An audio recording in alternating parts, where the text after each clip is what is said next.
Welcome everyone to the Double Materiality 201 session. We call it 201 because this is a follow-on from the Double Materiality session that we did last year when the CSRD all began. And it was also new. And of course, there were such new concepts of double materiality that ESRS brought together. But it has been a while now, and we've learned so much from people and companies that we've worked with. And there's so many new guidance and recommendations and so much of new material that EFRAG and other entities have actually developed that brings us to Double Materiality 201 version that we're going to take you through in the next hour and a half. Quickly, to introduce ourselves, my name is Shivani Rajpal. I'm the CEO of Earth Academy. Before Earth Academy, I worked for Global Reporting Initiative, better known as GRI here in Amsterdam, for 12 years. I was the Director of Training Services and Software Solutions at GRI. I'm an expert in GRI, of course, because of working over there for such a long time, but also an expert in CSRD, TCFD, IFRS, etc. And together with my co-facilitator, my colleague, Lorinda Niemeyer, I'm very, very happy to take you through the nitty-gritties and technicalities of double materiality in the little time we have today. And we are going to keep on collecting the questions as well. So quickly over to you, Lorinda, for your introduction. Great. Thanks, Shivani. It's great to see everybody. I see a lot of familiar faces, which is always wonderful. I'm Lorinda Niemeyer. I'm a partner here at Earth Academy. Have about, almost 3 decades of experience in sustainability with many names that it's been called along the way, starting with a regulator, then many years in consulting, and now I'm head of sustainability for the North America subsidiary of a large German insurance company. So we've been going through the CSRD process for some time. So hope to bring in some of that sort of on the ground experience as we go through the content today. So great to see everybody and looking forward to a good webinar. Wonderful. Thank you so much, Lorinda.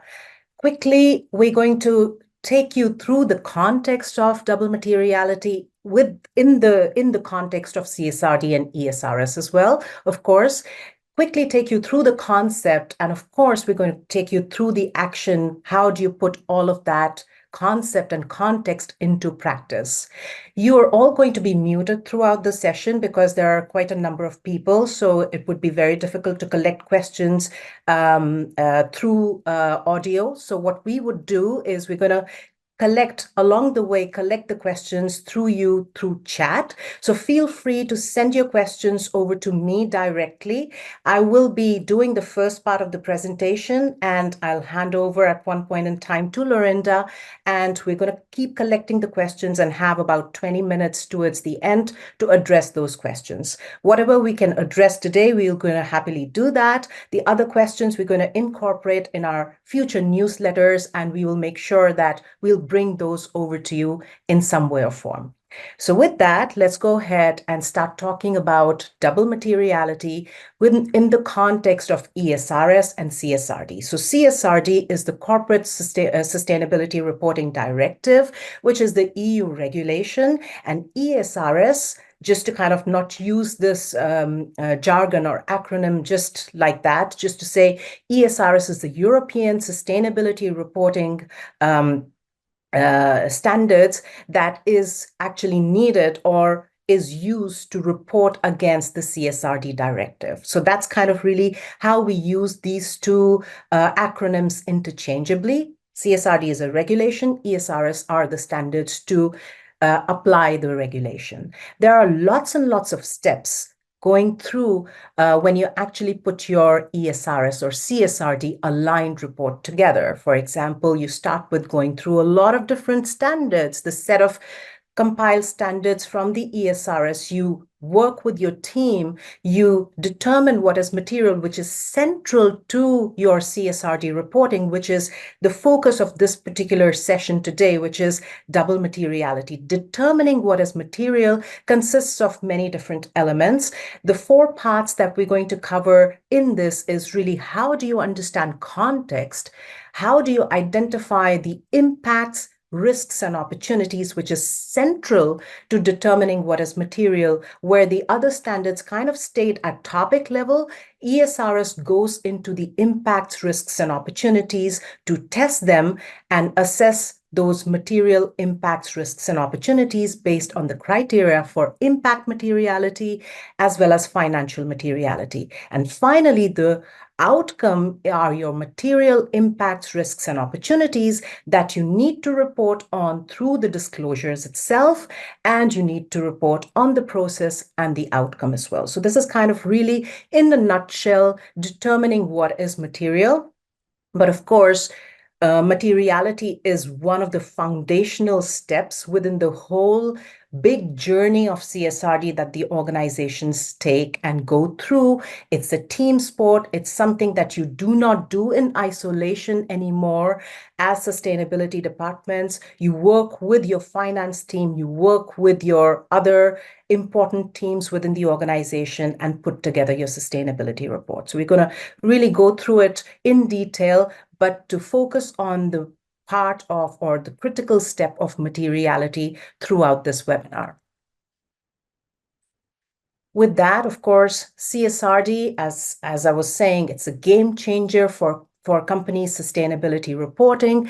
The idea or the main aim or the objective of CSRD, even while it was actually coming out, was to bring sustainability reporting to the same level as financial reporting. So with that aim, all the disclosures, the composition of ESRS, the way it should be implemented, all of that is kept kind of is put together, keeping all of that in mind, that your reporting should be at the same level of your financial reporting.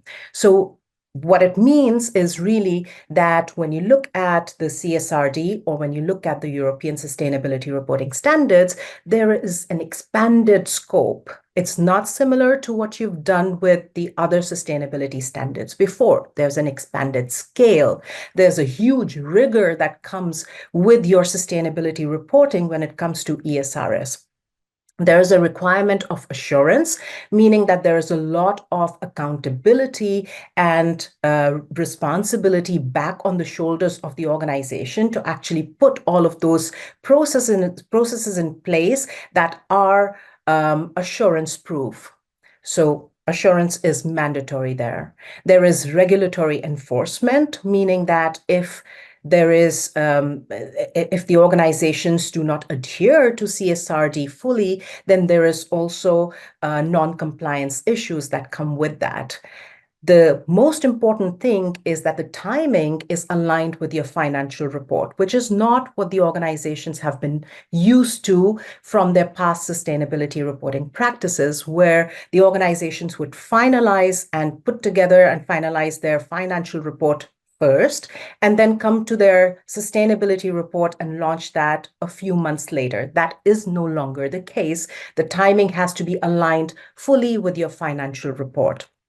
And of course, digital tagging for more transparency, and the focus of our webinar today, which is use of double materiality, not just looking at the organization's financial impacts because of the sustainability topics, but also looking at how the organization impacts people and the environment, and clubbing that together, making the assessment out of that, and then bringing that double materiality to life, aligning it together with the strategy and the business model of the organization. So that's kind of really big things, big concepts that CSRD brings together. And that's why it's very important for the team of the organization and everyone they're working with to be on the same page with the understanding of what it means. So let's kind of really have a quick recap on the ESRS standards and how they're actually structured. Many of you may already know that, but there's no harm in quickly looking at that. So there are cross-cutting standards, which are two cross-cutting standards: ESRS 1, general requirements standards, that does not have disclosures, but it has lots and lots of requirements, including the requirement of double materiality that sits within ESRS 1. So without knowing that, it's impossible for organizations to actually put together their CSRD aligned report. And then comes the ESRS 2 general disclosure standards that has lots and lots of disclosures, data points underneath, which are mandatory for organizations who fall under the scope of CSRD reporting. So these are cross-cutting standards, meaning that they're applicable to any organization falling under the scope of CSRD.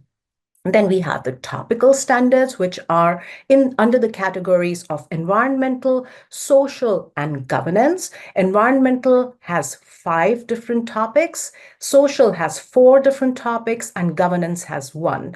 Although they look like only 10 topical standards or 10 big topics, underneath these 10 big topics, there are multiple subtopics and subtopics, making them around 108 topics, subtopics, and subtopics to consider while reporting for the organizations. And then we have a set of sector standards. This is the work that's forthcoming. That's something that EFRAG is currently working on, which will then be, once launched, which will then be kind of used in conjunction with the already existing ESRSs. So this is kind of how the structure of your ESRS standards look like.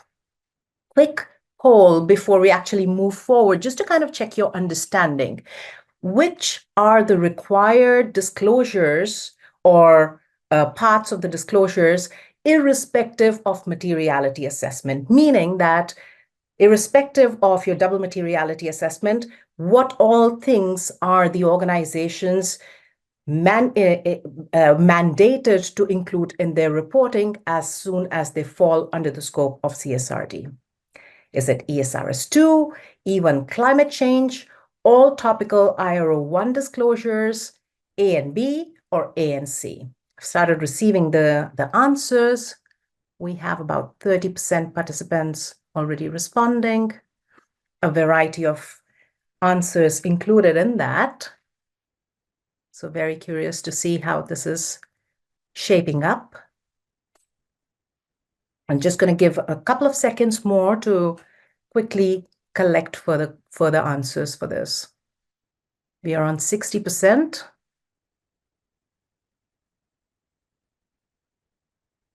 Let's have at least around 70%. More responses, please.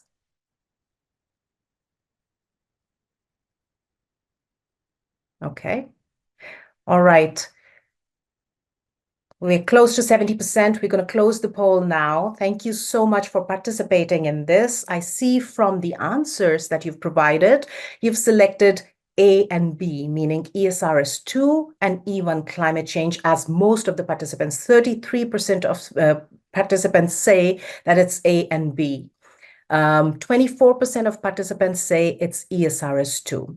So let's just kind of look at the answer. It is actually A and C. ESRS 2 is a cross-cutting standard, which always is mandatory for all reporters to include.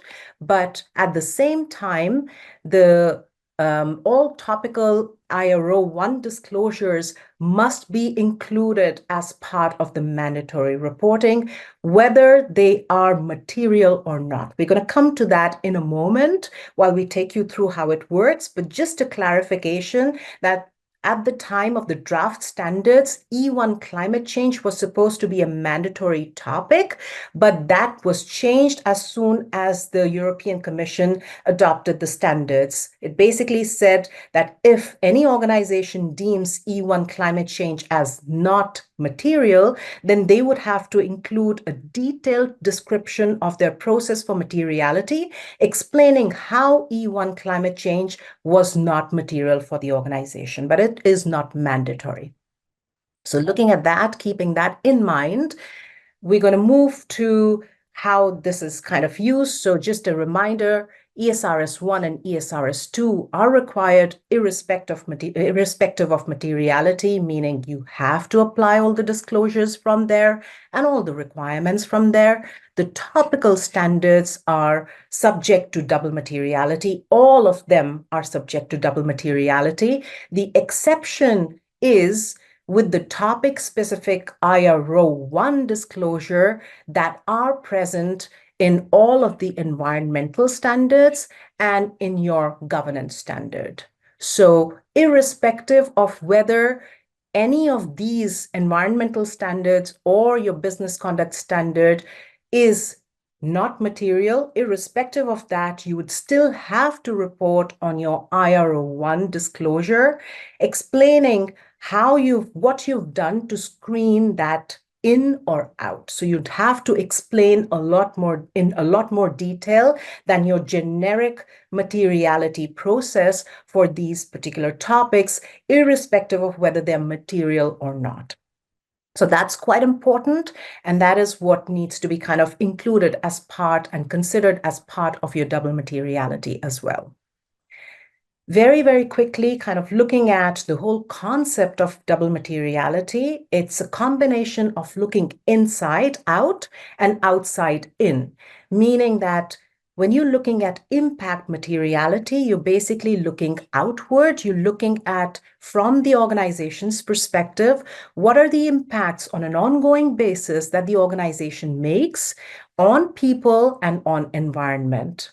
When you're looking at financial materiality, you're looking at outside in topics, meaning what are the financial effects back on the organization from those sustainability related topics. So when you apply your impact materiality, you're essentially collecting your material impacts. And when you're applying financial materiality, you're essentially collecting your material risks as well as opportunities. And a topic can actually be material from either impact materiality by its own or financial materiality by its own, or a combination of that. So that's kind of how, and if at a conceptual level, you kind of understand what double materiality is. When you're looking at impact materiality, it is defined by 4 different types of impacts. These can be actual impacts, potential impacts, positive or negative impacts. Any type of impacts become impacts that you identify, and these impacts can be on people or on the environment over different time frames, over short, medium, and long term. And these are not just limited to your own operations, but also all across, beyond your operations, all across your value chain, upstream and downstream, across your products and services, through your business relationships, thinking about the impacts that you have on your stakeholders as well. So these are all different types of impacts. You collect them in a manner where you can identify which type of impact it is from these 4, because when you apply the criteria for evaluation, it's going to be different for different type of impact. So it's important to identify the type of impact while you're collecting that as well. Then financial materiality are basically risks and opportunities that trigger either positive or negative material financial effects back on your organization. Take an example of any topic. Let's pick up climate change as the most common topic for the organizations. What is the impact of climate change back on the organization's financial position, financial performance, its cash flow, not just now, but over short, medium, and long term. And that's kind of how organizations need to think about the risks and opportunities from the financial materiality perspective. So the idea is to collect your impacts, risks, and opportunities as part of your double materiality process. Now, we know kind of conceptually all of those things, but what is so unique with ESRS? Why is it so different? It is different, and I'm going to kind of take you through the logic of that and where it actually changes. So all organizations, from even traditional materiality applications, start generally from a topic level. Let's just say the topic of S1, own workforce, which is a very common topic for organizations. One of the subtopics underneath own workforce is working conditions. So organizations go until the level of working conditions and even to the level of subtopic, which is health and safety under working conditions and own workforce. And the organizations traditionally would kind of go until there and say, yes, we have an impact either outward or inward from that particular topic or not, and then started reporting on that. That doesn't work with the ESRS anymore. Your double materiality under ESRS needs to go underneath those topics, subtopics, and subtopics, and go at the level of your impacts, risks, or opportunities and collect that. So just as an example, a possible negative impact from your health and safety subtopic could be potential negative impacts from exposure to substances of concern in workplace. Now, the organization collects that, and that can actually be a negative impact back on the organization through impacting their employees, or could actually be a negative impact on their financial effects as well, meaning could be a negative risk as well for the organization. And that can be because it may have reputational risk or damages for the organization that can lead to financial effects back to the organization. So an impact, risk, and opportunity needs to be collected for each of the topic, subtopic from the perspective of the organization's value chain, the business model, and the stakeholders, etc.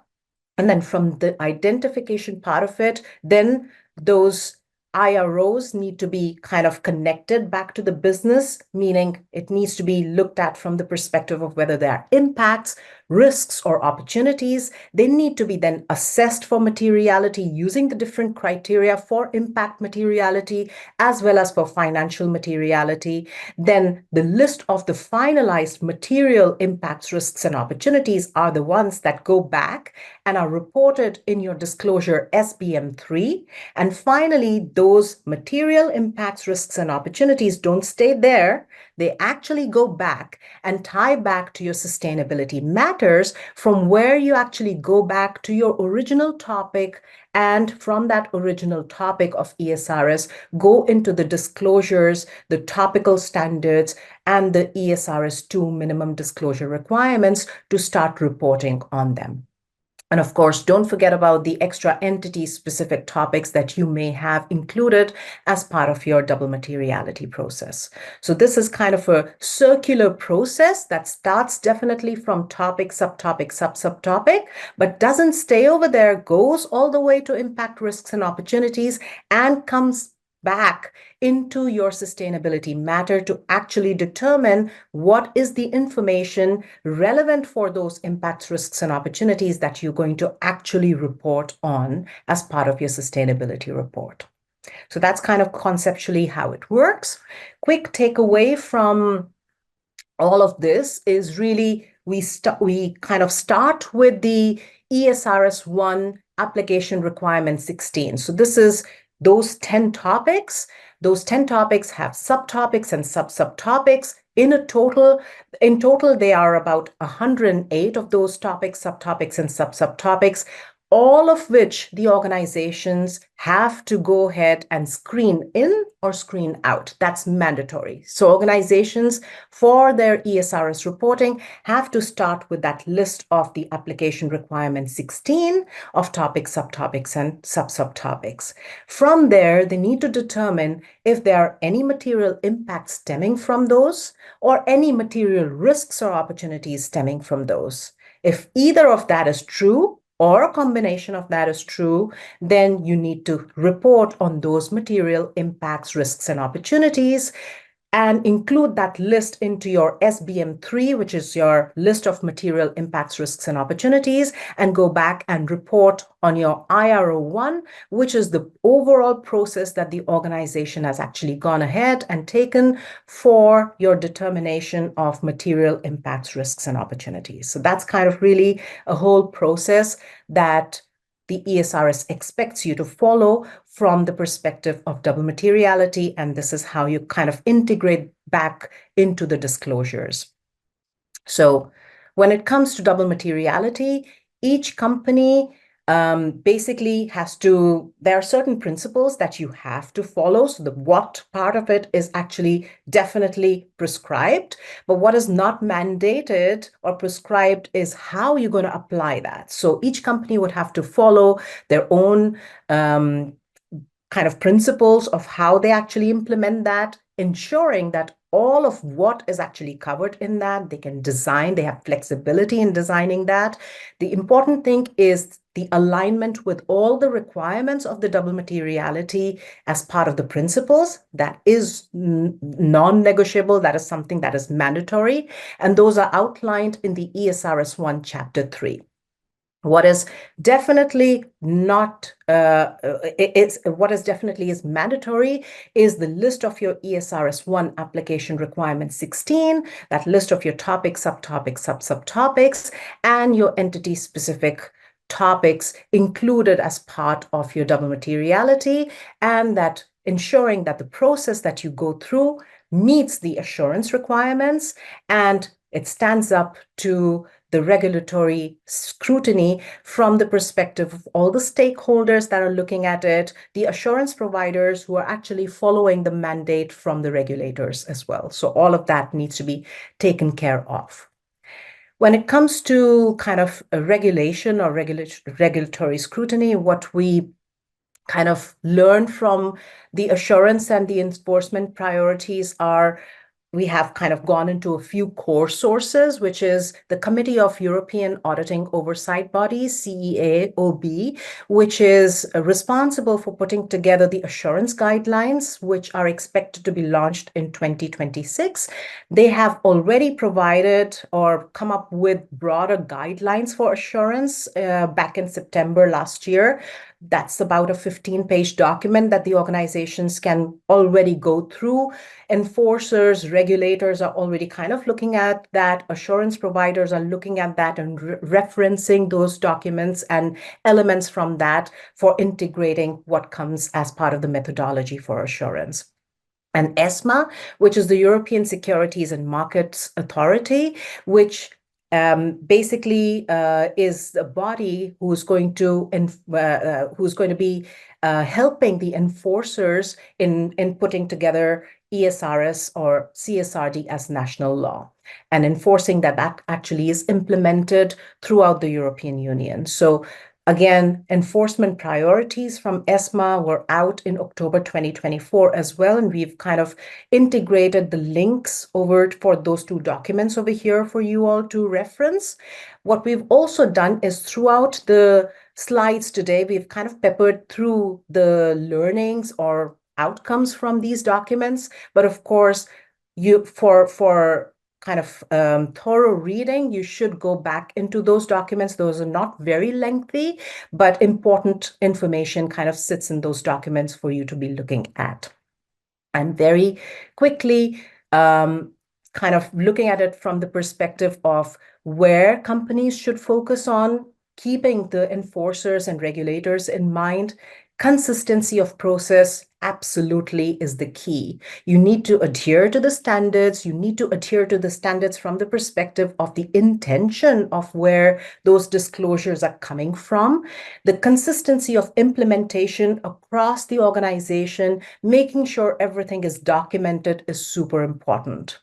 Process should also support the qualitative characteristics. There are 5 qualitative characteristics that sit within ESRS. For example, relevance, faithful representation, all of those have to be integrated as part of when you're collecting the information. And those are elements that enforcers are also going to be looking at.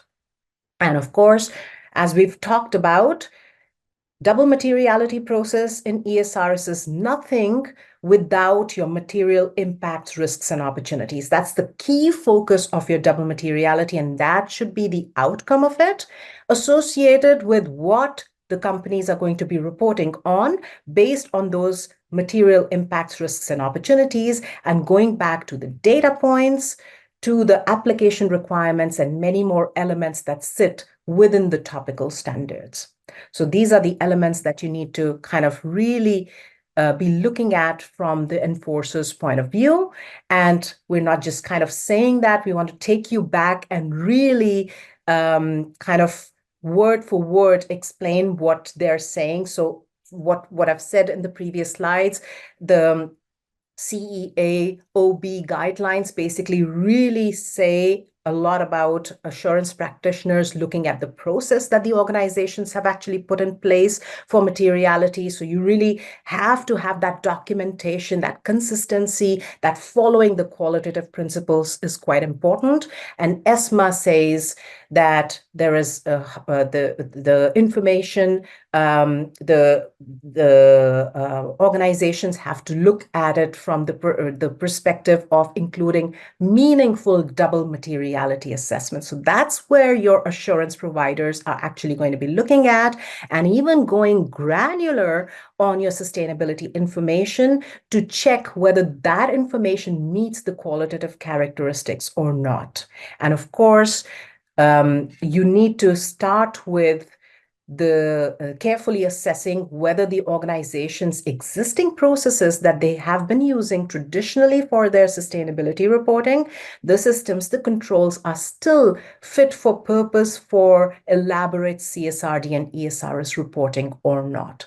So these are quite core elements and things that these regulatory bodies are going to be enforcing and putting a lot of focus on. So with that, we're going to move into putting it all into action, and I'm going to hand it over to Lorinda to take us through that. And I know that there are questions on the chat. Keep sending those because I'm going to be collecting those, and at the end, we're going to address those. Over to you, Lorinda.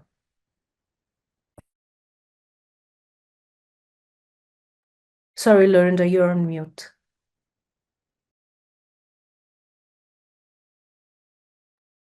Apologies, it always has to happen at least once, it seems, every webinar. So I'll go ahead and pull up these slides again. There's one more that we wanted to finish up in terms of the regulatory piece. And if you know us, you've been to our webinars or you've been to our classes, you know that we like to balance having a broad perspective on what's required under ESRS with a lot of the technicality. So it's with a little bit of maybe apology, but not really apology. I'll warn you that we're about to go really into the depths of some of the process. But really the goal for that is to, if you're not familiar with the process yet, so that you get familiar with some of the pieces. If you are familiar with the process, what we hope to do is actually to pepper through, like Shivani said, some of this guidance that comes out of what we know the assurance bodies, the enforcers are likely to be looking for, and what that might mean as you think about leading your organization or other organizations through this process. So to kind of round out the materials that you have access to also, we know that that member states are still going through transposing ESRS into national law. That's where you need to go look, right, depending on where your country is. So don't forget that, or where you're reporting. There's also a number of guidance elements from EFRAG and the European Commission, frequently asked questions, implementation guidance. The process I'll take us through actually is inspired by or based on the implementation guidance or materiality. But beyond this just being sort of a useful set of resources, we actually want to call your attention to what we call enforcement corner here on the right. And we'll have a few of these pop up because we think they're really important enough to keep in mind. And that is that even in those ESMA guidelines, which again, the guidelines are actually laying out the priorities, if you will, for national enforcement agencies. They even say, don't just focus on the standards themselves, also go make use of these because regulators and insurance providers should be making use of those as well. So be aware that they're here. They're not just helpful guidance, but they're also things that your assurance providers and the enforcement authorities are likely to be looking at when they look at your implementation of double materiality. So with that said, let's look at the process really quickly. You may have seen this process before. It should be very familiar if you've been working with these standards. If it's new, don't worry, I'll give a broad overview before we kind of delve back into some of the details. But when we think about the process, and this is again inspired by the EFRAG's implementation guidance, we think about it in four parts. The first piece is context. So, like any strategy, and we think about materiality not just as a starting point for reporting, but it's a starting point for strategy. It always starts outside the organization. What's the landscape that we operate in? Who are our stakeholders? What does our value chain look like? And ESRS puts a high burden on thinking through context, especially around two elements, value chain and stakeholders. And we'll talk about that in a moment. So we have to think outside the organization before we even start talking about topics in I's, R's, and O's. So once we have those elements down, we get into what we call the IRO universe, where we start taking those topics, we start thinking about which those we're going to pass forward to think about building into impacts, risks, and opportunities. And we'll talk through what the guidelines are there. Then we get to assessment. So as we said, that assessment's done at the IRO level. It's quite a deep level. This could be dozens of impacts, risks, and opportunities that organizations are looking at. We recommend starting with impacts for reasons that we'll get to, but we kind of are moving ourselves down the funnel. And then finally, when we get to the end, we have to report on the process in quite a lot of depth, and we'll go through that. But it's both the process and the outcomes that we've come to. And all of these elements that we look at are going to be things because of the importance of the double materiality assessment that assurance providers and enforcement agencies will be looking at. And all those things Shivani mentioned about the consistency and the fidelity of implementation. And when you get to the end of this process, are you likely not to have missed something that's important to your stakeholders? All of that comes into play. So that's the 4 steps. And what we wanted to do today was just start with each one of those at a high level. We could spend days talking about materiality, and we have courses where we do. But what we wanted to focus on today to kind of bring us past that 101 level is to actually focus on what does the standard actually say you must do? So, what are the pieces that are prescribed versus where are those areas where companies are applying their judgment? Now, if you've been through an assurance or an audit process, you know that very often what's required in the standard itself is sort of a matter of compliance, right? Did you actually do what was said? Areas of judgment are also good areas to be thinking about when you think about assurance, right? But here it's much more around, are the processes that you're following likely to lead you to the conclusions that you need that are important and that are correct? So all of these things are going to be important. And what we wanted to actually split up for really important issues within each part of the process was, what does the standard actually say you must do? So, what's that area of prescription versus where are the areas that companies apply judgment but are likely to be very much subject to assurance? So, let's take a quick look at that for context. Two things are really important in context. There's more, but two things we get asked about a lot or that we know that companies are grappling with are how you think about the value chain and your stakeholders, identifying and engaging with your stakeholders. When you read the standards, all 245 pages of them, and the supporting implementation guidance, all maybe a couple hundred more pages of that, what we see is the things that are actually required under value chain are you must look at your whole value chain. So upstream, own-ops, downstream. You must think about how your impacts, risks, or opportunities link to your business activities, your relationships, and how they might differ by geographies. We also know that you must consider both direct and indirect relationships. So those things are a given. They're very much written in the black letter of the standard. But where companies have to apply their judgment, and this will probably be very familiar if you've gone through this process, is, well, where does our value chain start and stop? How granular does this mapping really have to be? Right? That's something where companies apply judgment, but have to be very transparent in how they've done that. The other place where companies are applying their judgment is how the company's connected to different parts of their value chain. So while there's some prescription, there's a lot of opportunity for companies to think about how do we actually interpret this and use that in our materiality assessment. In terms of stakeholders, a couple of things are clear. There's a very specific definition of stakeholders within ESRS. I'll show you an example in a minute, but there's two. There's affected stakeholders and user stakeholders.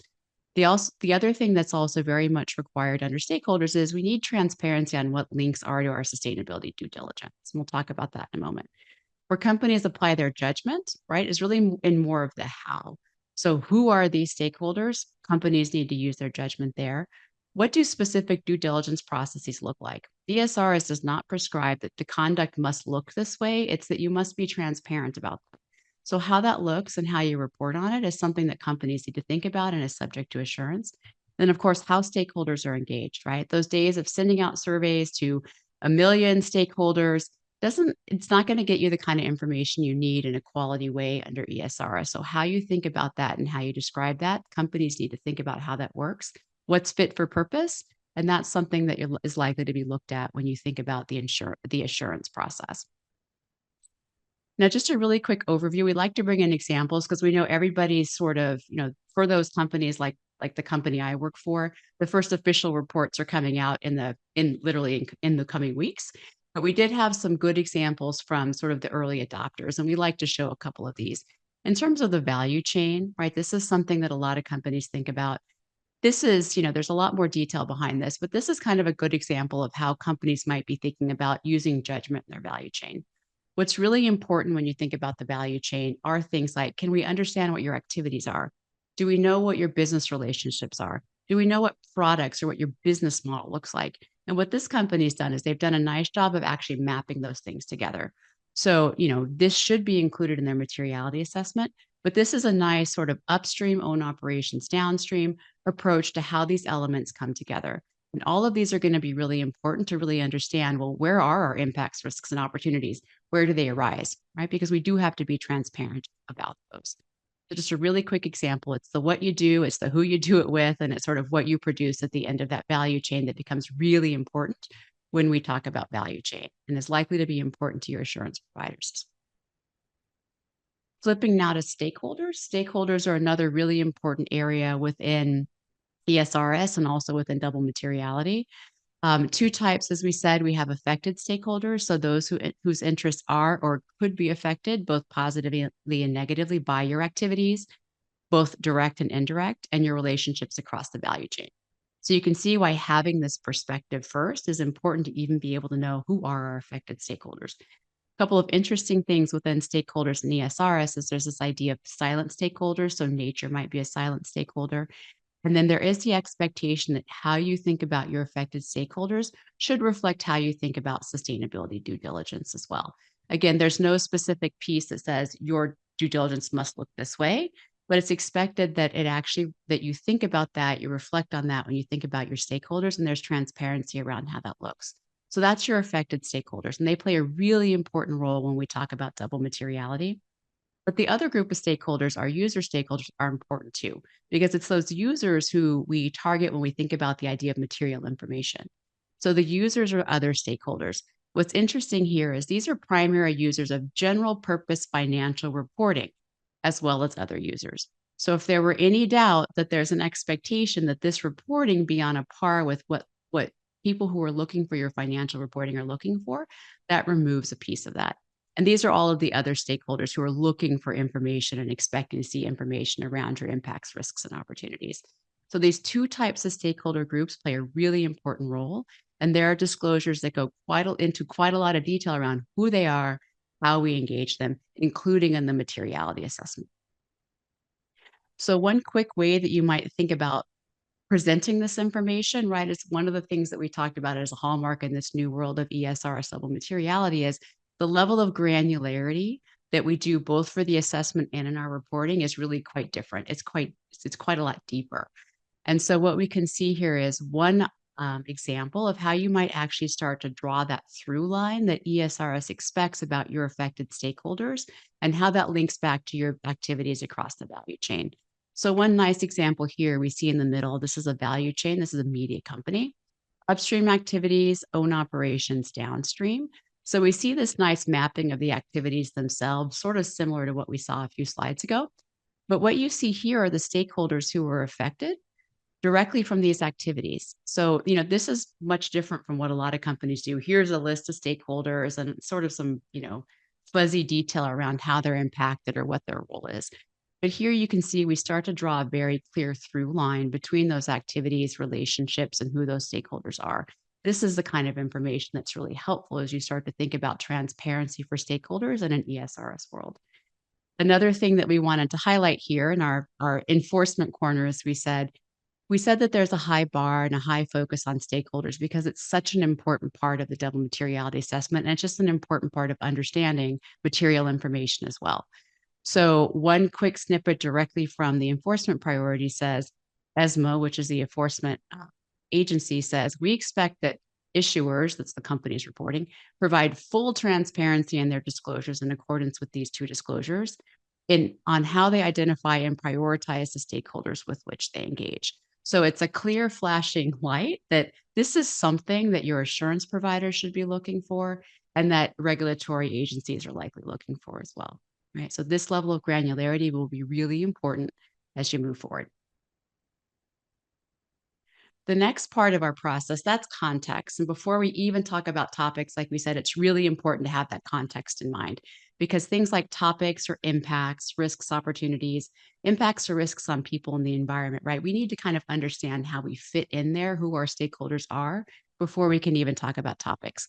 So let's shift now to this idea of topics. Two things that Shivani mentioned before that we know are topics of many questions and also are likely to be topics of focus for your assurance providers or even regulators, or even just for a good quality process, are how we screen topics, right? So we know there's topics, we got to drill down to I's, R's, and O's. We also know we probably don't have 2 years to do our materiality assessment. So we don't do I's, R's, and O's for all 100 topics. We need a way to think about screening them. That's that funnel we talked about. So we'll talk about what's required and where judgment is around topic screening. And then how we actually define those I's, R's, and O's in a meaningful way that we can test them is also another thing that companies need to be thinking about. So let's look at topic screening. What's required under topic screening is that we use that list that Shivani referenced before, and I'll show you a snippet of it in just a minute. Those topics that are listed there need to be considered. There's about 100 of those at the most granular level. That means somebody needs to have reviewed those and thought about whether or not they need to be pushed along to be tested for materiality. The other piece is we know that if there's a need for entity-specific topics, that those are also considered. What ESRS won't tell us and what companies need to determine on their own is, well, then how do we actually screen that long list of topics? We can't screen things out too early, but we also know we need to be smart about resources. So what's that process? That's something that's the first starting point for assurance providers to make sure something doesn't get missed, something doesn't get cherry picked. So that's an area that's really important to think about ahead of time, how your company is going to do that. And then, of course, which entity-specific topics you include, if any, is another area where companies are going to think about judgment. In terms of how we define those I's, R's, and O's, and we'll show you an example here in just a moment about what that looks like, we know that we have to assess materiality at the IRO level. We know that those I's, R's, and O's have embedded in them where in the value chain that impact, risk, or opportunity might arise. Who are some of the business relationships that we rely on? We also know it's very specific in the standards that if there are big differences in your business model, for example, where geographies, for example, or different parts of your business, that those are broken out separately, right? So those are things that we must do in terms of the what. But in terms of the how we do that, how many I's, R's, and O's? How granular are we? How many are we going to have? The level of disaggregation versus aggregation. These are things that companies have to align on. And it's actually tricky to get at the right level. These are the things that we need to think about ahead of time, build in, and then know we need to document them because they're going to be an important part of the assurance.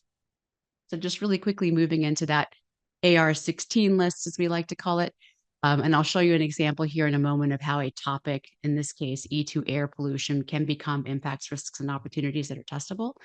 But again, the requirement is that we look at that list of topics. Now, there's topics and subtopics. We only have the topics here. But the expectation is that at that most granular level, and this is in the standards, you'll see this in ESRS 1, AR16, that you've considered all of those and whether or not they're going to be relevant and should be tested for materiality. Again, how you do that is up to you, but know that that needs to be a consistent process and that needs to be done in a way that someone can look at it and say, yep, I don't think they screened anything out too early, for example. And yes, I think their process is going to lead them to the right answer. Now, when we go, like Shivani said, we start with topics, but we have to drill down into those I's, R's, and O's. And that's why we can't necessarily take all 100 topics and then develop I's, R's, and O's for everyone to test. It'd be really comprehensive, but it's something from a time perspective we just can't do. Part of the reason for that is that any given topic, as you might imagine, or subtopic, can have multiple impacts, risks, and opportunities. Because the way we develop those is to say, well, which part of our business, which relationships, what time frame, and to be able to test those in the way that they can be tested reliably, we need to break them up. So this is just one example. We took E2 air pollution to show you how this works.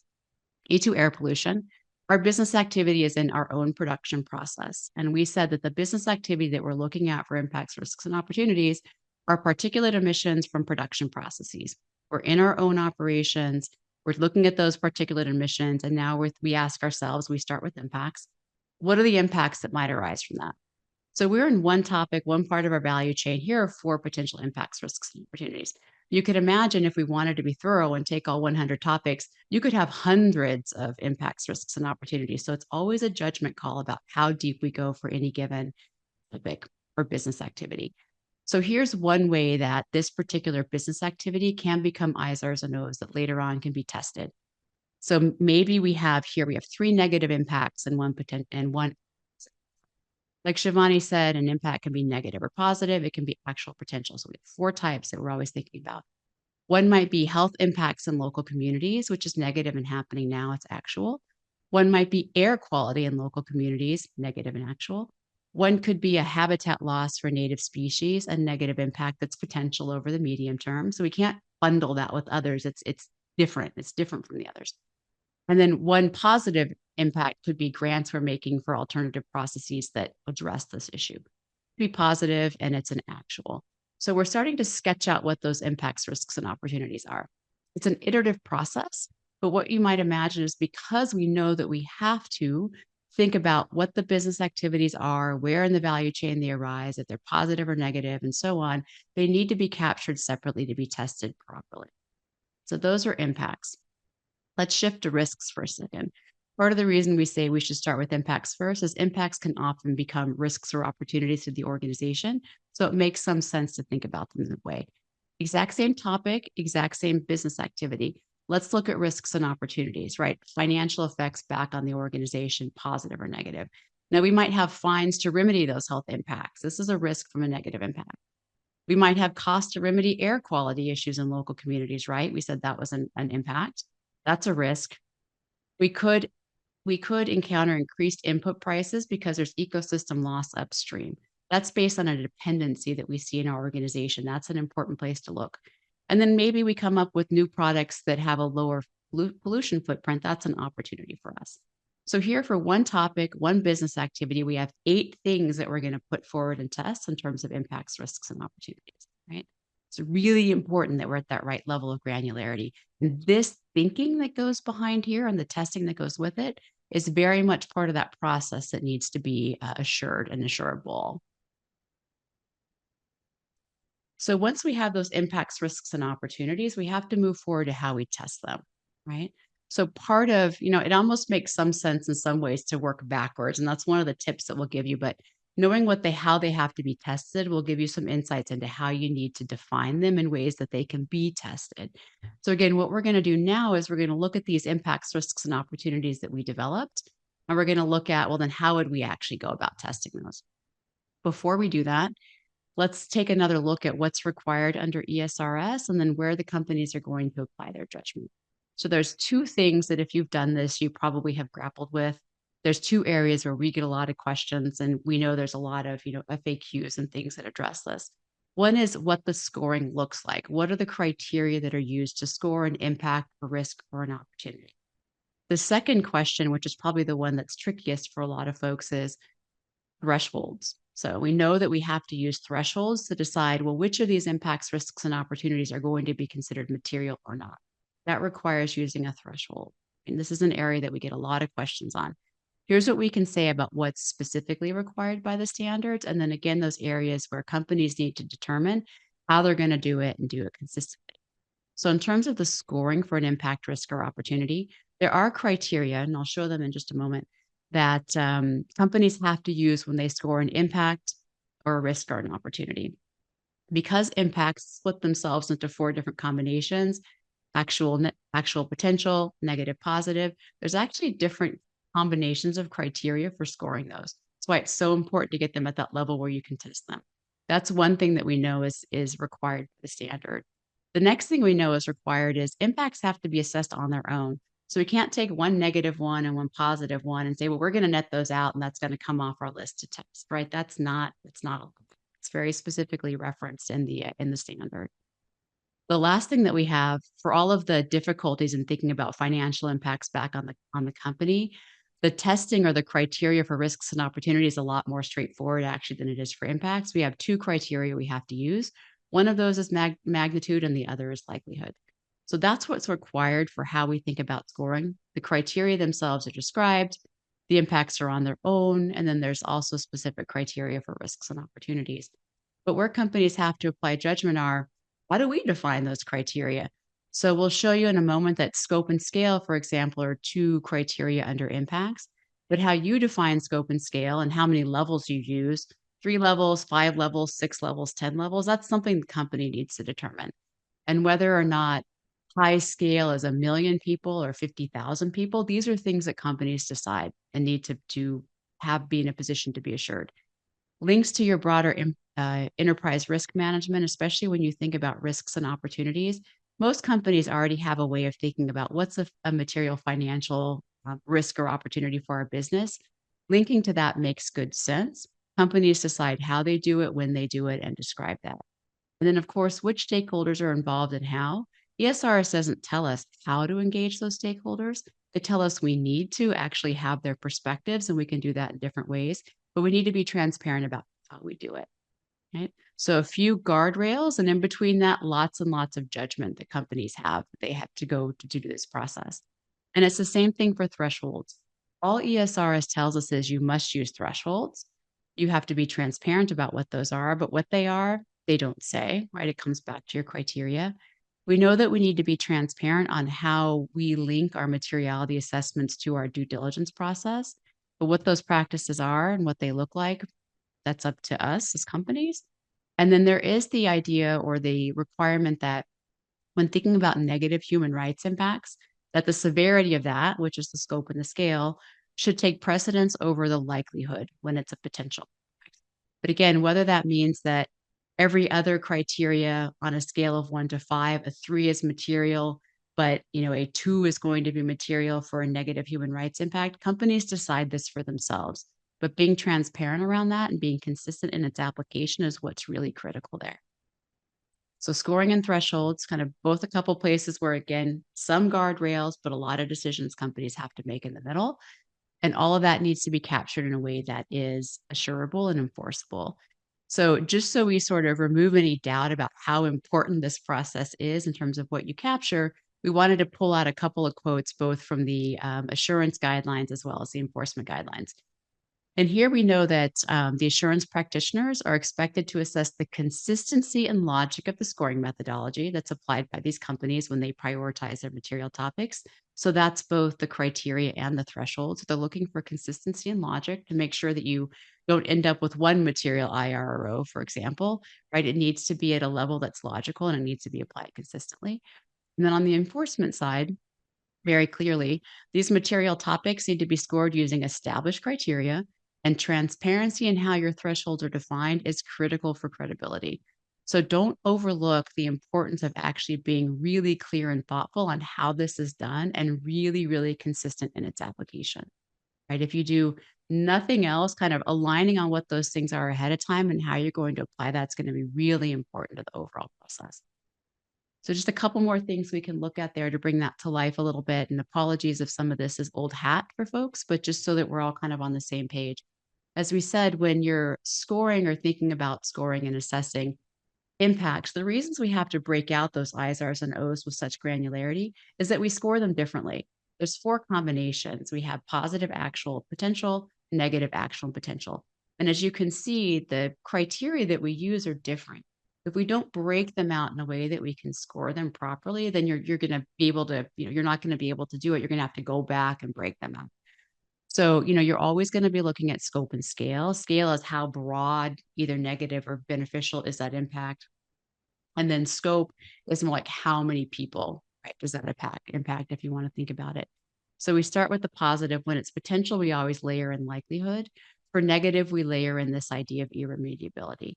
So we can, you can look up what these are and how they are. You're required to use these criteria, but again, how you define what high scale or high scope is, or even high irremediability and likelihood, is up to you, but it needs to be consistent. And even how many levels, that's something we've seen a lot of different approaches to. Let's get to this idea of thresholds and how we actually use that scoring. Because again, this is an area where companies are going to apply their judgment. Took that exact same list of impacts that we talked about at the beginning and how we've broken those out. And you can see now why it was so important we broke them out that way. Exact same impacts we talked about. Health impacts in local communities, it's negative and actual. So we've had to use these 3 criteria. Let's say that that was a kind of medium, low scale, low scope, low irremediability. In our process that we set up with thresholds, that would not be considered material from an impact perspective. Right? And again, how you define how many levels or how you score, that's the company's perspective. But again, you're going to have to provide the transparency about how that happens. So that would not meet the threshold that we've set. In terms of air quality in local communities, let's say that's medium high scale, or it's medium scale, medium high scope, medium irremediability. We don't look at likelihood because it's actual, not potential. This did meet our hypothetical cutoff for threshold. So we've kind of drawn that logic all the way through. And the transparency around how you do that, you don't have to show each and every IRO and where you landed on it.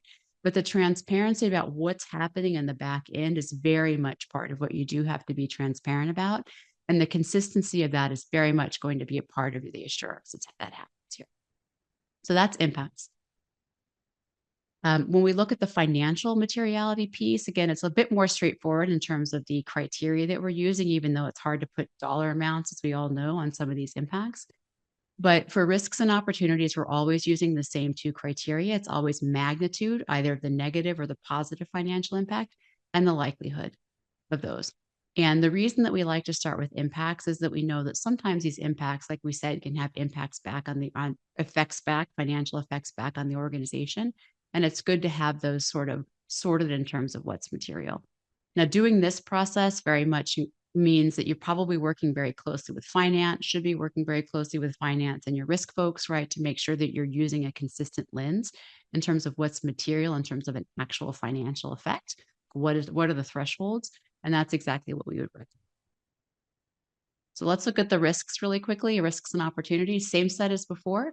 We're just going to walk through that same logic. Let's say we have 5 levels that we think about for financial materiality. You don't have to. We've seen companies with 5 levels for impact and 3 levels for financial, right? It just depends on what works for your organization. We walk through those exact same, risks and opportunities from before. Fines from negative health impacts. Maybe it's a medium, low magnitude and a low likelihood. So in our hypothetical, it's not going to be above the threshold, so it's not material from a financial perspective. In terms of the cost to remedy negative impact from air quality, we've assessed that as a high magnitude, right? Maybe we have an enforcement agency or, costs that we're going to actually have to cover, and we know they could be quite high. Medium likelihood, this does meet our cut. The same logic we apply to each and every IRO, and we know that we have that consistent way that we've defined those criteria and that threshold in the background, which leads us to a replicable and sort of consistent results as we go through. So super important to document that both overall and from a impact by impact or risk and opportunity by risk and opportunity level.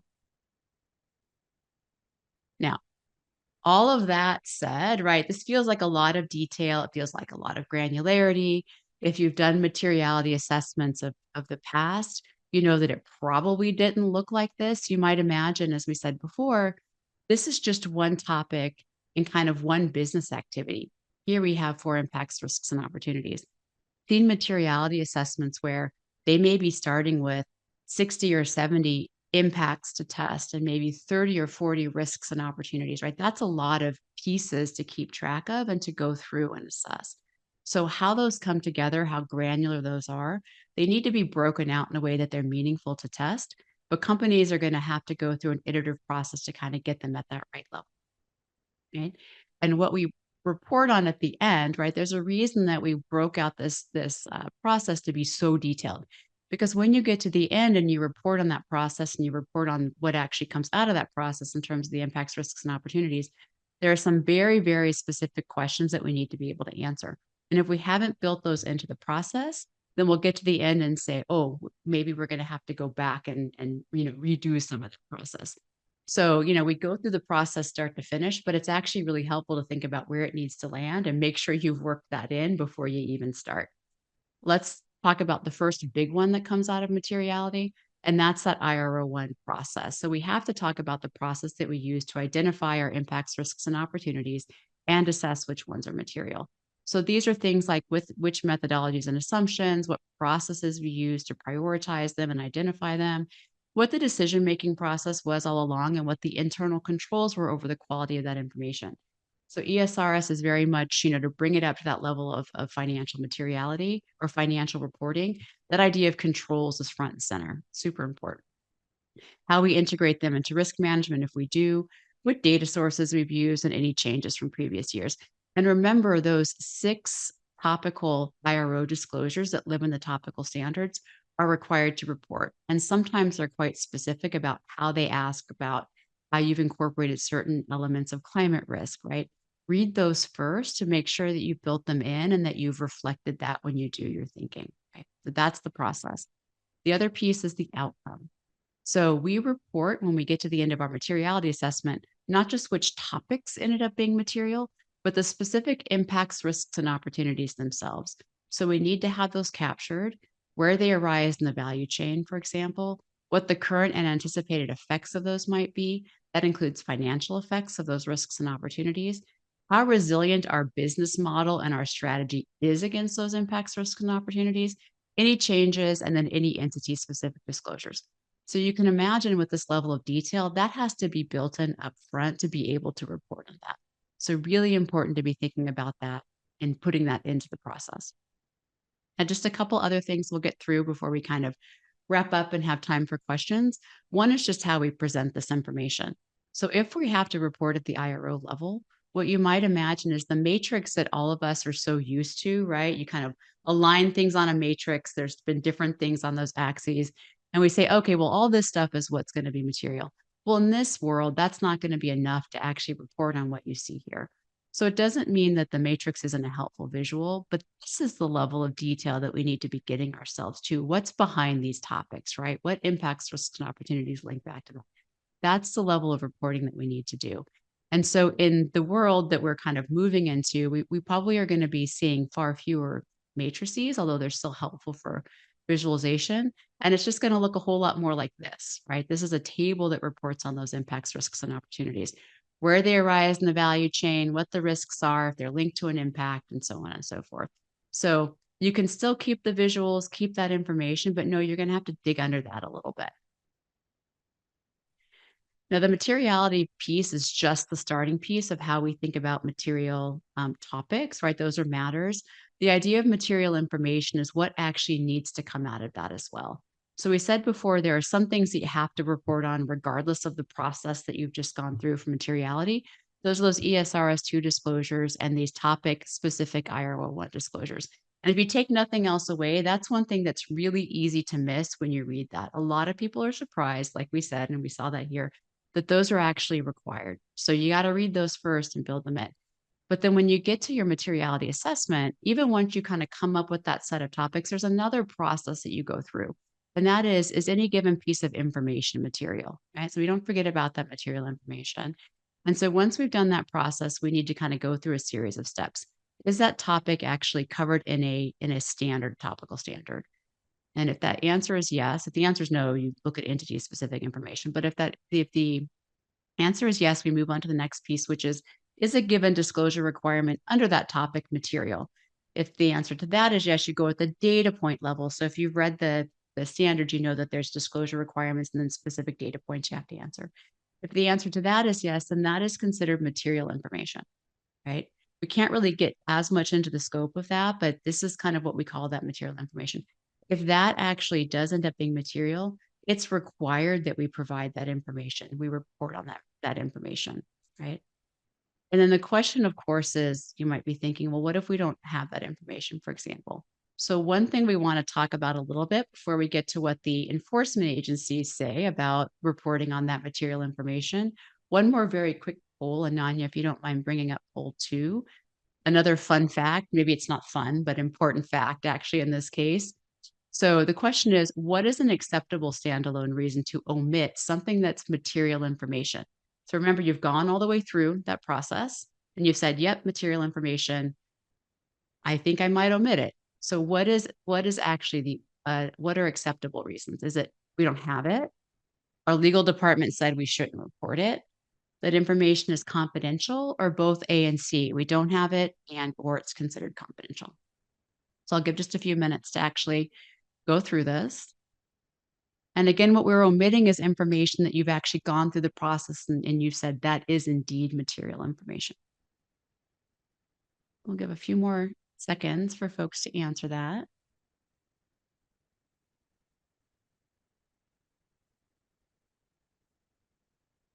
All right. And we're slowing down. I think we can go ahead and Ananya, do you want to bring up the answer? Or do it? All right. So we have a lot of folks saying A and C, so don't have the information and information is confidential. So what the standard says is not having the information is not a reason not to provide it. You might say, how are we going to provide information we don't have? Which is a great question. There are provisions for using things like estimations, of course, and being clear on your assumptions. Of course, there is some transition relief for some pieces of information. But really, when you read the standard, what's very clear is if information is material, the only acceptable reason really is that that information is confidential. And what do we mean by that? We wanted to really emphasize this because it really is important as you think about both assurance and enforcement. And that is if you have a disclosure requirement, a data point that's in ESRS 2, right? Or it's material information, it should be disclosed unless there's a reason to omit it because it's confidential. What confidential is defined very clearly in the standard. It's secret. It has commercial value, so financial value because it's secret. And you've taken reasonable steps to keep it secret. You can't report to your analysts, for example, and then say it's confidential information. So the bar is very high for omissions in this ESRS world.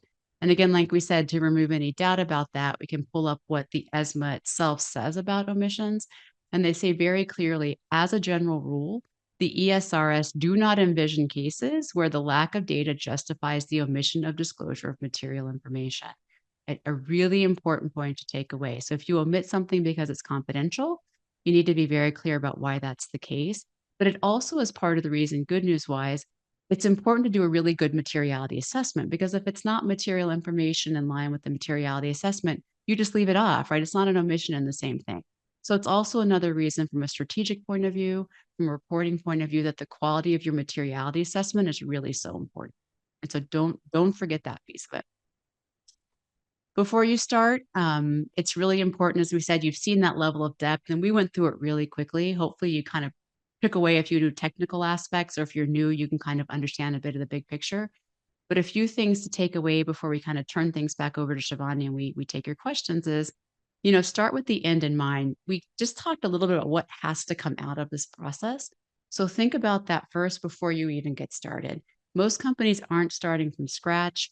Review the standards, review what you're already doing. For impact materiality, if you report against GRI, there's a close alignment and definition, right? This process is far more granular, but don't forget that what work you've already done. And work really closely with your CFO, with finance, with audit. The team sport aspect that Shivani talked about before is important directly from the materiality process. It's also a really good idea to capture the process you plan to follow, how you plan to document it as well. Run it past your internal stakeholders, run it past your assurance providers. See, okay, is this something that's going to get us where we need to go? And then all throughout, as you can see, all of the high bar on how you do these things, it's really important to document that process, probably in more depth than you think you might need.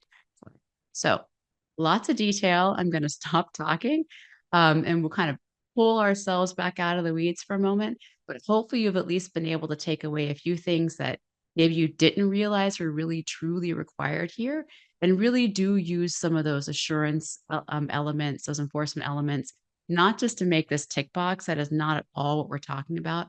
But knowing what external parties are looking for just makes you much more prepared to be ready for that as well. So I will stop sharing. And with that, I will turn it back over to Shivani.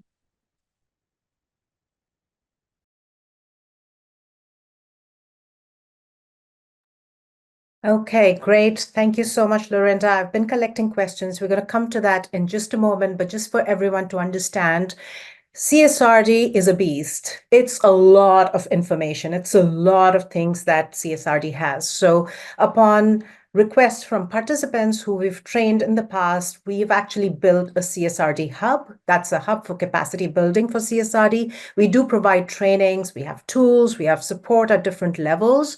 Our most commonly used support is really Professional Plus and CSRD Advisor, considering where we are with CSRD implementation throughout the European countries as well as the non-European countries. And that's where we have a lot of trainings, multiple trainings. We have support. We have double materiality template. I'm just going to quickly show you snippets of that. And in CSRD Advisor, we even provide advisory support to organizations. And additionally, we have comprehensive tools, templates, as well as a lot of what Professional Plus already covers. So we have a lot of different support provided to the users, and these are companies directly who fall under the scope of CSRD, but also consultants who are helping those companies who fall under the scope of CSRD.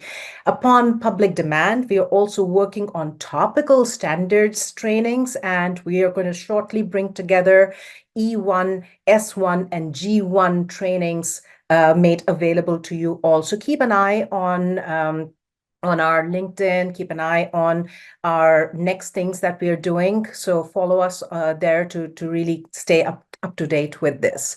And this is another thing that I just wanted to kind of quickly show to you, just snippets of that. We don't have enough time to go into the details, but we do have a double materiality tool. You've understood from all the nitty-gritties of double materiality. It's not the same as any other standards that have been there in the past. It's just not the same. The details, the essentials, the requirements are at a completely different level. So we've actually made an Excel tool so that any company can actually very easily implement that into their organization systems and tools.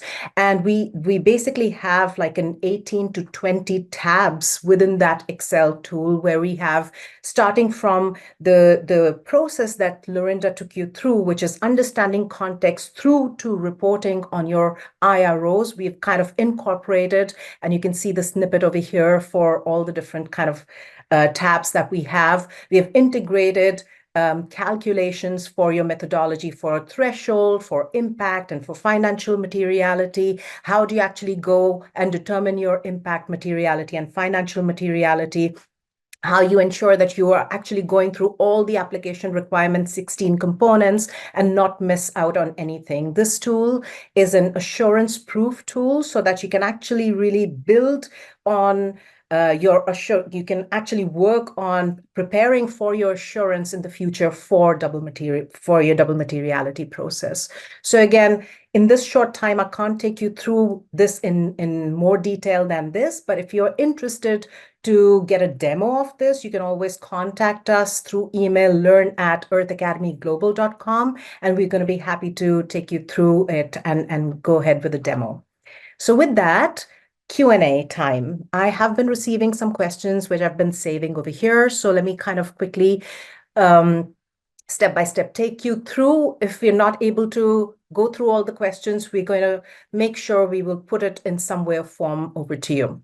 So first of all, very practical question, will the slides and recording be available on the hub later? Yes, indeed, we will be including the slides, and the slides are kind of within the recording itself that will be included as part of the website. So you're going to see the recording, and the slides are, of course, recorded within itself. Second question, if an impact is connected to 2 or more sustainability matters, where does it stand? I can quickly take that.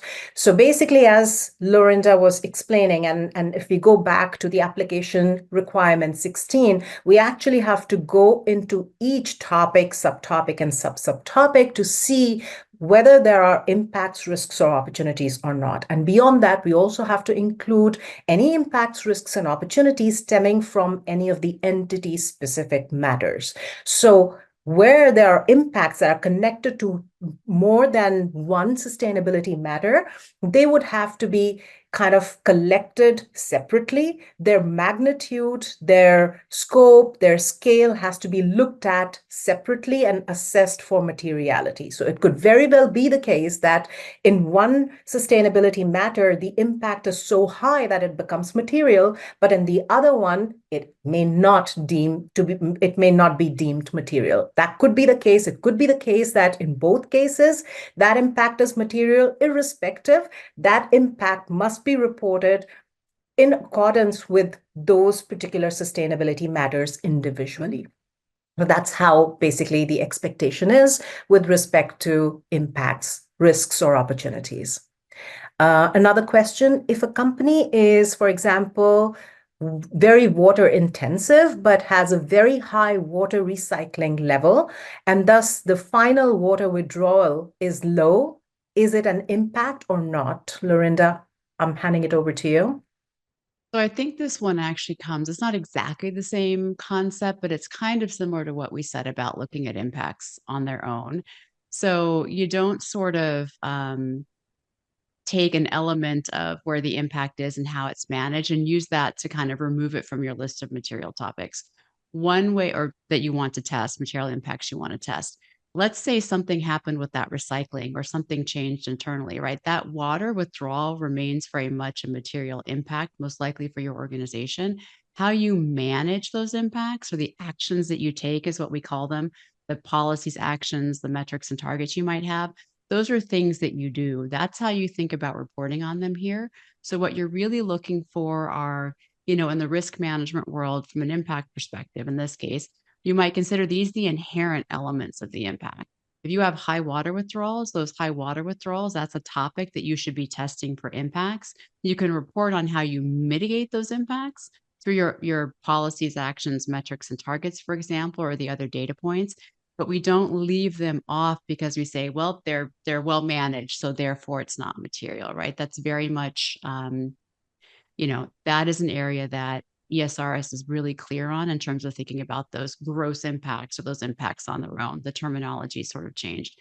Think about that for any impact that you would think about is, let's take away the mitigation pieces of that for a moment and see, is that something that we should push forward and that we should actually be testing for materiality? And again, remember too that there could be elements that are the pieces that are happening now. It could be, especially for something like water withdrawals, where there could be potential impacts actually that you need to be thinking about as well. So think about how those might differ based on your business model over time, because that time horizon is also quite important. Absolutely. Thanks, Lorinda. Another question for you. Where does the sustainability statement go? Is it publicly available on the website or submitted to the government entities? Where? Yeah, so that's a great question. What is the sustainability statement itself actually lives within kind of the four corners, as we like to say it, of the management report. So for EU-based companies, that's the equivalent of your financial annual report, if you will. And so the sustainability statement, there's a prescribed structure with some discretion, like most things ESRS related. The goal is that sustainability statement is no longer sort of a standalone sustainability report. It lives right in that basically with your financial reporting. And that's part of the reason that all of these elements around assurance, the timing are also important, because now it's one unified package that needs to be published going forward. And remember, there's in the standards themselves too, there's a structure for what the pieces of that will look like. And then within that, there's some discretion about whether you include some things in one part or another, but where it lives right in that management report. If there's a regulation in your country that certain things be filed in a certain way, that's something that you would have to look at in terms of that implementation.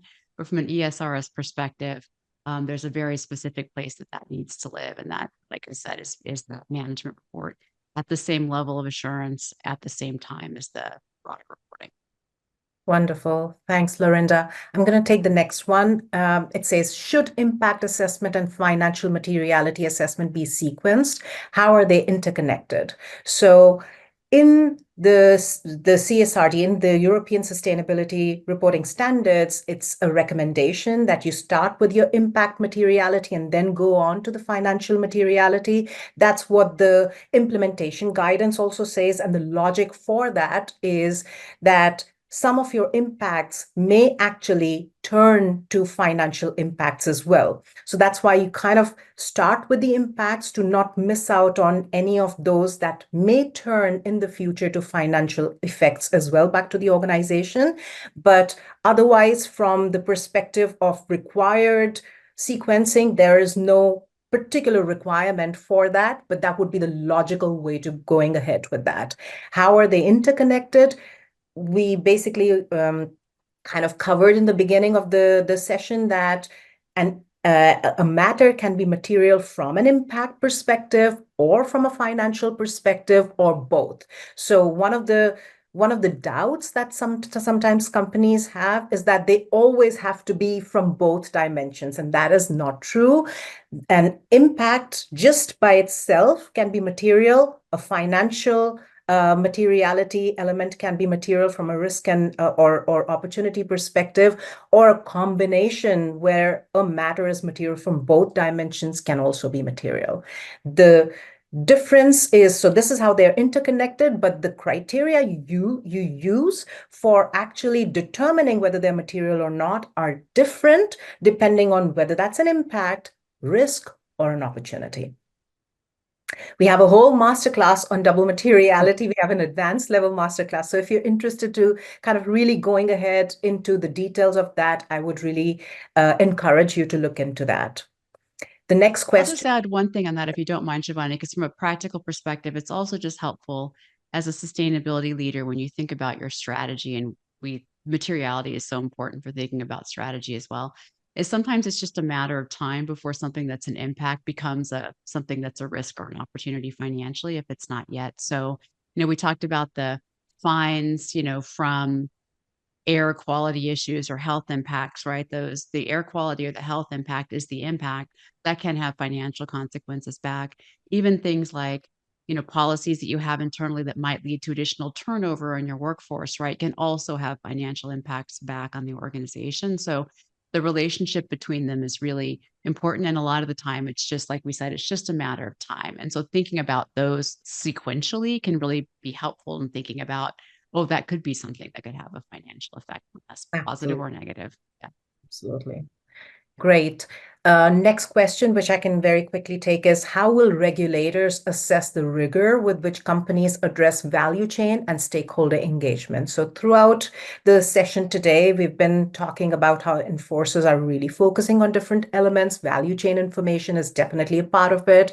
How the users are going to be valuing that information from a stakeholder's point of view is also another element of it. And all of this will be looked at from the assurance point of view. And that's why these assurance standards are going to be very valuable, very, very much the right source of information that the assurance providers are going to be using to develop their methodology. So definitely one piece is taking the ESRS and including it and transposing it into the national law. And so, of course, that depth is going to be seen at different levels for different countries, and then how those regulators are going to be working together with the assurance providers to really put together the level of assurance that's needed. That's going to be another element of that.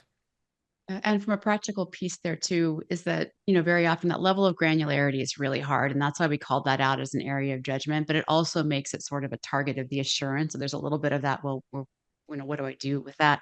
But, I think where we think about it in terms of how granular you are with your value chain and the stakeholders, if it makes a difference for an impact, risk, or opportunity, which is part of the reason thinking about your landscape is so important, then it would make sense to spend a little bit more time kind of thinking about how you might break out that element, right? There are fundamental differences in your production process that really make a difference upstream. Break those out, right? If you have business lines that are quite different in terms of impacts, risks, or opportunities, it makes sense to break out pieces of that value chain. So use sort of the implications for your impacts, risks, and opportunities as part of your barometer for, or where do we need to go a little deeper and where can we keep it a little bit higher level? right? And your business folks will be able to help with some of those questions as well. Yeah. One thing that we're not going to go into details, but very quickly addressing one of the questions is the interoperability of these standards with other standards or frameworks like TCFD, like ISSB.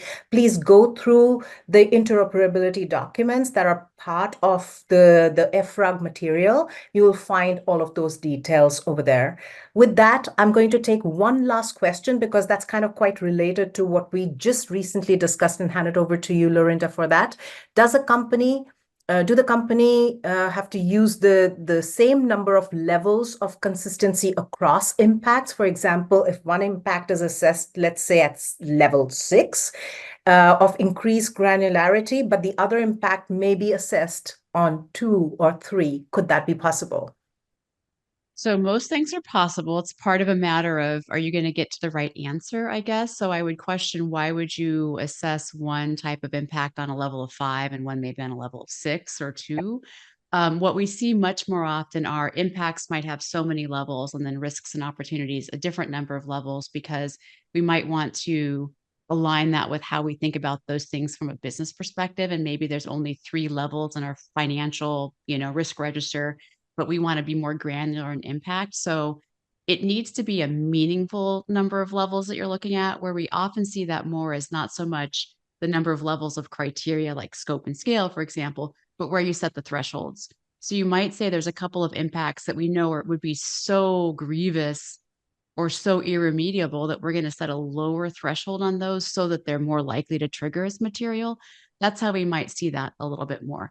There is some trade-off in complexity, right? It might help you differentiate things, but you have to explain that, and it has to be done consistently. So it's probably not a bad idea to have those be the same number of levels. If you deviate from that, think about a reason why you did that and whether or not that really needs to be a deviation in criteria versus thresholds, if that makes sense. Absolutely. Thank you so much, Lorinda. And thank you everyone for joining today. It has been wonderful to take you through all of this. For more information, you can always feel free to contact us. Thanks a lot for your time today. Great. Thanks, everyone. Thanks for letting us drag you through those details. Thank you.